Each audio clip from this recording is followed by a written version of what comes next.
이번에는 유체에 대해서 공부를 해보겠습니다. 오늘 첫 시간이라고 보시면 되는데요.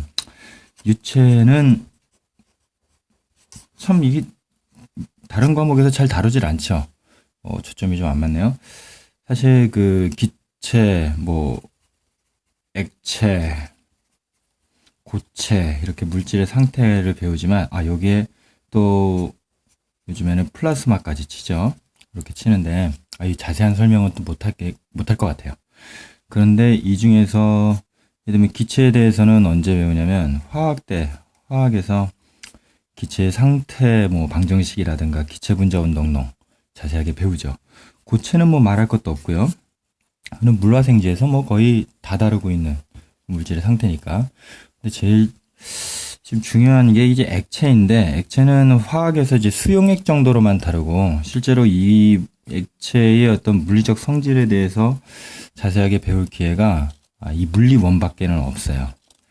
그래서 보통 유체라고 하면 흐를 유자라고 해서 보통 이제 흐르는 물체라고 얘기하잖아요. 그 흐르는 물체, 액체, 기체 또는 이 플라스마도 치겠지만 두 가지 상태라고 간단하게 보시면 돼요. 좀 더 이제 세분화 시킬 수 있지만 그런 것까지는 할 필요 없고, 그러니까 이 액체, 기체를 합쳐서 이제 유체라고 할 때 이 유체의 어떤 물리적인 특성 것들을 좀 오늘 이번에 익히는 시간이다, 그렇게 보시면 될 것 같습니다.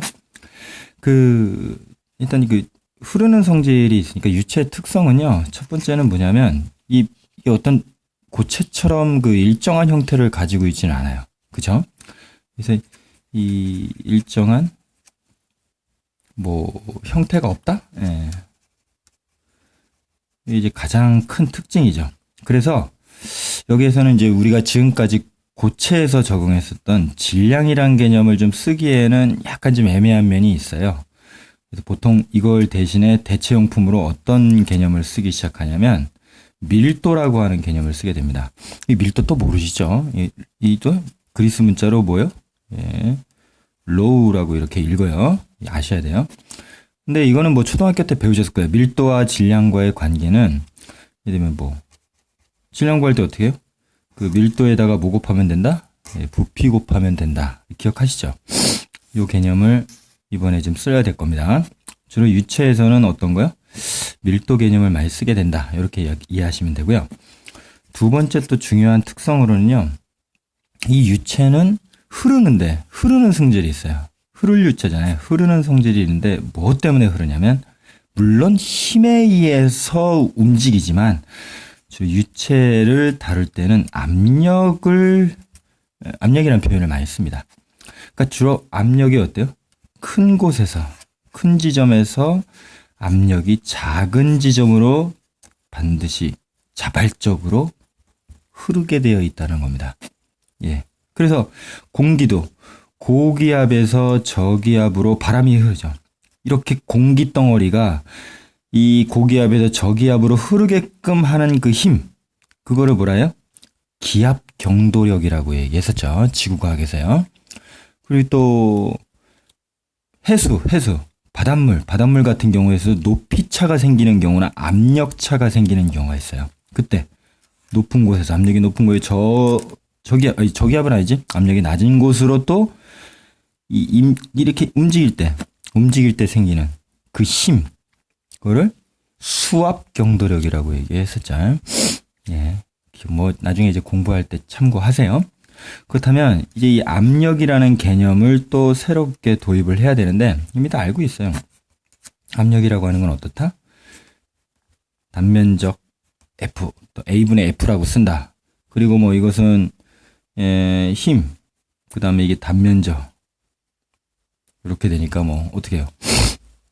단위를 따지면 뉴턴 퍼 제곱미터, 1제곱미터에 작용하는 힘이다. 그것을 압력이라고 한다. 이렇게 배우면 되죠. 요거를 너무 단위가 복잡하니까 새로운 단위를 하나 도입을 했어요. 뭐라고요? 파스칼이라고 하는 단위를 쓰죠, 이제. 그래서 1파스칼 하면 어떤 거? 1제곱미터라는 단위 면적에서 1뉴턴의 힘이 작용할 때, 그때는 1파스칼이라고 한다. 그렇게 보시면 됩니다. 그러면 이제 너무 그거는 진짜 성의 없이 여러분들한테 가르쳐 주는 거고요.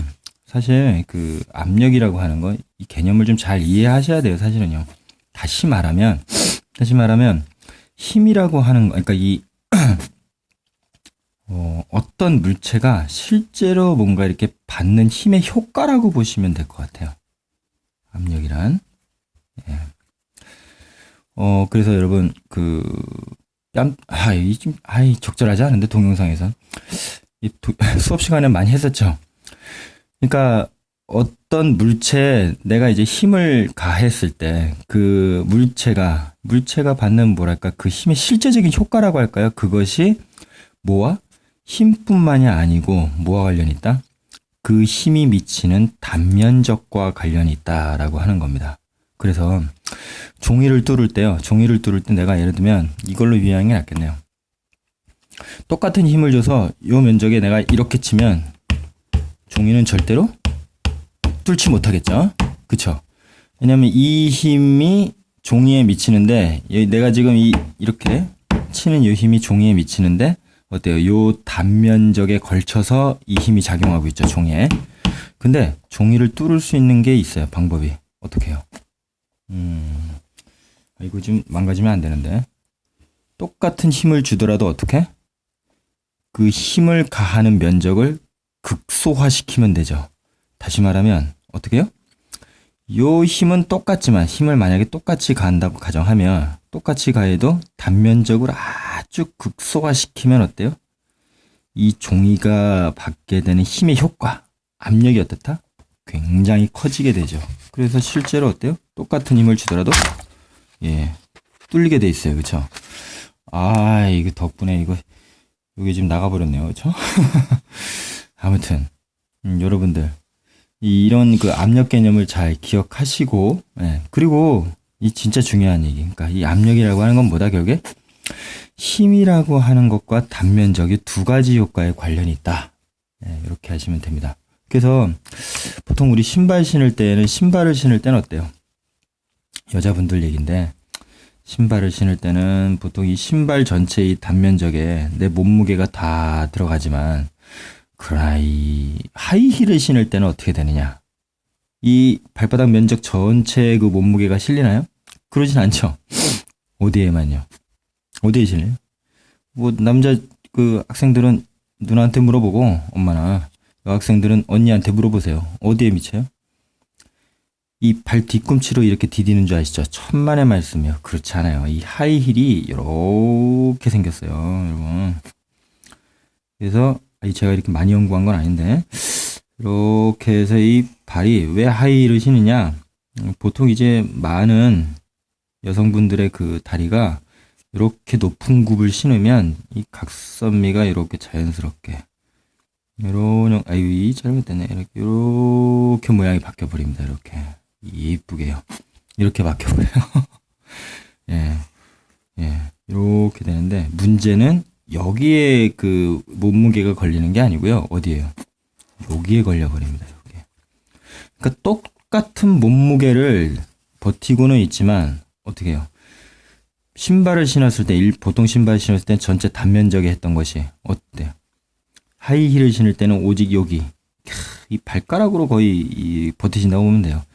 발가락으로 버티는 요 면적이 되니까, 요게 보통 그 전체 발바닥 면적의 10분의 1 정도라 그래요. 그러면, 원래 운동화로 신었을 때 내 몸이 받는 이 압력은 하이힐을 신을 때 몇 배가 된다? 정확히 10배가 되는 거죠. 그래서 하이힐을 오래 신으면 어떻게 해요? 발에 무리가 가고 이제 뭐 여러 가지 그 부작용들이 많이 나타나는 거죠. 아시겠죠? 오늘 중요한 키포인트. 제가 이제 수업 시간에 참 많은 예를 들어줬는데 중요한 건 유체라고 하는 거에 좀 일반적인 특성을 좀 기억해 두셨으면 좋겠어요. 첫째는 일정한 형태가 없기 때문에 보통 우리 질량이란 표현을 쓰기보다는 어떤 유체의 부피 딱 잡고 그 부피 밀도가 중요하다. 그래서 질량은 어떻게? 밀도 곱하기 부피를 구한다는 거. 그 다음에 이 유체는 흐르긴 흐르는데 항상 압력이 큰 곳에서 작은 곳으로 흐르면서 그 압력이라고 하는 개념은 뭐다? 바로 단면적과 힘, 이 두 가지에 관계된 실제 그 물체에 미치는 힘의 효과다라고 하는 거. 네, 이렇게 좀 기억해 두셨으면 좋겠습니다. 시간이 많이 지났네요. 다음 시간에 이어서 하겠습니다.